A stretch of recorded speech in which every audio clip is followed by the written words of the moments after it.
Assalamualaikum warahmatullahi wabarakatuh. Perkenalkan, nama saya Muhammad Tariqul Fuad dengan NIM 19080130.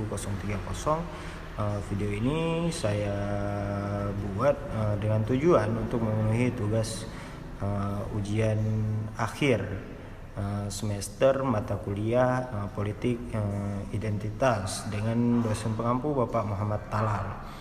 Nah, pada video ini saya akan membahas mengenai analisis politik identitas di Indonesia.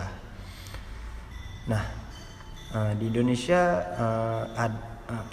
adalah negara kepulauan yang terluas di muka bumi. Jumlah pulaunya lebih dari 17.000, intensitas, subkultur, dan bahasa lokal yang sangat beragam. Oleh sebab itu, apa yang bernama politik identitas sering muncul ke permukaan sejarah modern Indonesia, harus ditangani, dikawal secara bijak oleh nalar historis yang dipahami secara benar dan cerdas. Saat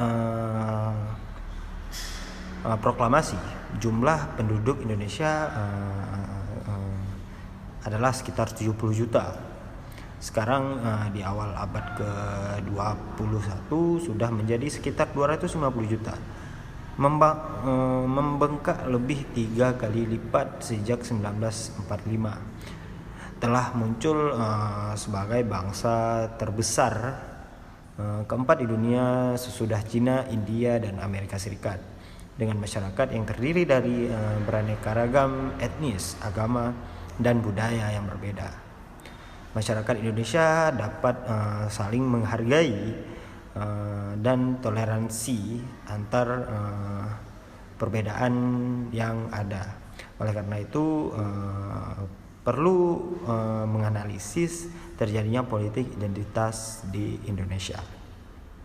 Nah, sebagai suatu konsep yang sangat mendasar, apa yang dinamakan identitas tentunya menjadi suatu yang sering kita dengar.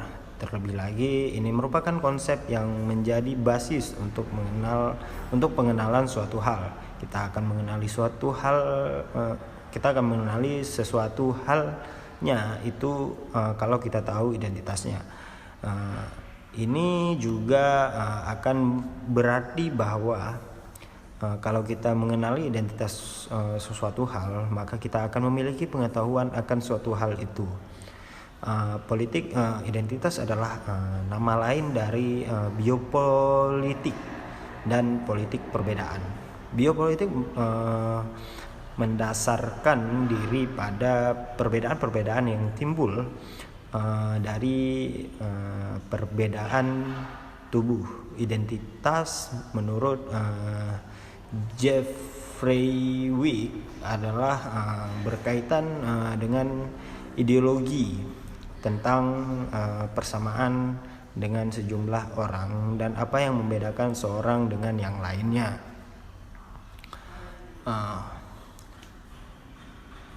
Klaus von Beime menganalisis karakter gerakan identitas dalam beberapa tahap perkembangannya, mulai dari tahap pramodern sampai dengan postmodern. Perpecahan fundamental kelompok-kelompok kesukuan dan kebangsaan memunculkan gerakan sosial politik yang menyeluruh. Dalam hal ini, mobilisasi secara ideologis diprakarsai oleh para pemimpin. Tujuannya adalah perampasan dan perebutan kekuasaan dari suatu penguasa ke penguasa yang baru. Pada tahap modern, gerakan tersebut muncul dengan adanya pendekatan kondisional keterpecahan membutuhkan sumber-sumber untuk muncul dengan adanya pendekatan kondisional. Keterpecahan membutuhkan sumber-sumber untuk mobilisasi. Terjadi keseimbangan mobilisasi dari atas dan partisipasi dari bawah. Peran pemimpin